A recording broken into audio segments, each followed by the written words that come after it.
Hello, my name is Salman Hamid, and I'm Assistant Professor of Integrated Science and Humanities at Hampshire College. I'm Kevin Anderson. I teach courses in film and anthropology at the University of Massachusetts, and this is Film Autopsy.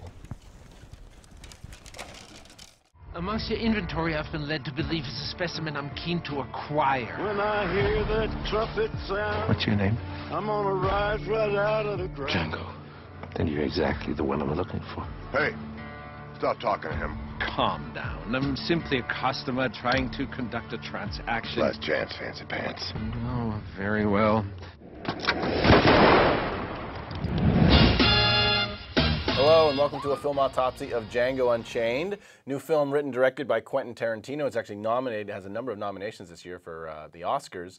It stars Jamie Foxx, an excellent performance, as a slave who is freed by a German dentist who's also a bounty hunter. And they go around the kind of antebellum South, pre-Civil War, killing a lot of people. I think it's classic. It has those signature Tarantino moments of really snappy dialogue, good performances. But I do have to say that he seems to be stuck in, like, you know, gore-fest revenge dramas. I mean, the guy just he needs to do a romantic comedy. He needs to show that he can direct something else besides, you know, gore-fest revenge films. That's how it struck me. But well, I mean, obviously, it is. In the last two films, from Inglourious Bastards, well, in terms of taking the topics, I mean, he took on the Holocaust or sort of like the Nazis, and this one is taking on slavery, and so he is definitely. Let's put it this way. I mean, I don't know what the next topic is going to be, but certainly he has gone to as far as you can go, and so that raises an interesting question of what you've said. Also, I mean, I think. A lot of people ask me, I mean, after we watch the movie also, like, and I say, okay, so is it offensive? What is the position on slavery? And how does this movie come out? Like, you know, Spike Lee has made some comments, even though he had said he's not going to make comments. Quentin Tarantino making a movie about slavery and so on and so forth. But my answer to that is, I mean, I think to a certain degree, I agree with you on the sense that, well, is this a movie about slavery? No, not really. This is a movie this is a Tarantino film, right? I mean, it has all the signatures of a Tarantino film. Great dialogue. Gentlemen, you had my curiosity, but now you have my attention. Fantastic music. Do you know what a bounty hunter is? Okay. And great shots, great filmmaking, and the story is an excuse for giving film references, right? I mean, so and which are phenomenal. I mean, I think that aspect is great. So again, I mean, I kind of agree with you that there is nothing more to it than that, but also within what Tarantino does. I mean, we don't pick up Inglourious Bastards or Jackie Brown and saying, you know, well, look, this is a great philosophical film, or this raises really interesting questions. No, it is more about film about films. Yeah, and very enjoyable. And I was talking to some people the other night who were in their 20s, and it kind of occurred to me, they were raving about Django Unchained. And in the back of my mind, I said, you know, everybody loves Tarantino films in their 20s. You know, it's something about as you get a little old, and not that it's like, you know, really basic. It's like there's an energy to his films that I think really, you know, can really wrap you up in the film and the storytelling. I think having seen every film he's done now, I'm less impressed by that style. Well, at the same time, I mean, I think I loved Inglourious Bastards. I mean, I thought the beginning of the film, the set pieces in the Inglourious Bastards was outstanding. And also the whole film, there was a path, I thought, that was clearly laid out, and it made sense, and the characters were interesting. In Django Unchained, in comparison, the beginning is very good.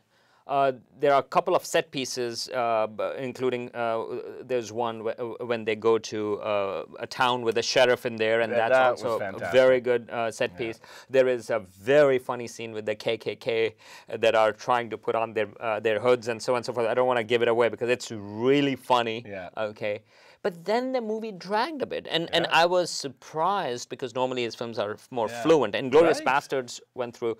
But the movie, for me, it didn't pick up until they get to Leonardo DiCaprio, Candyland, where Leonardo DiCaprio plays the arch villain and arch enemy. And then I thought it became, again, fascinating. And there is a whole long discussion of skulls, for example, and the size of skulls and so on and so forth.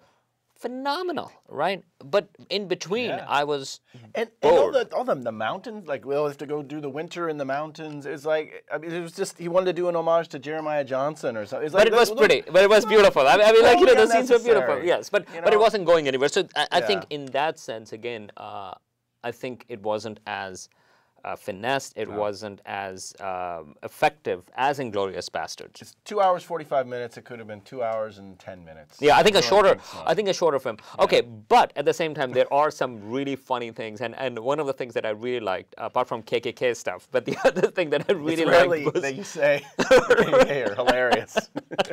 But there was another thing.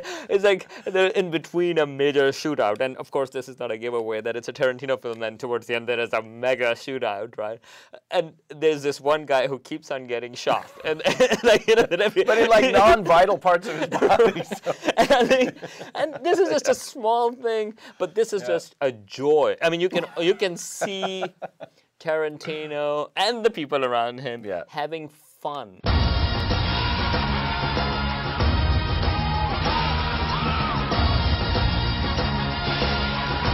How do you like the bounty hunting business?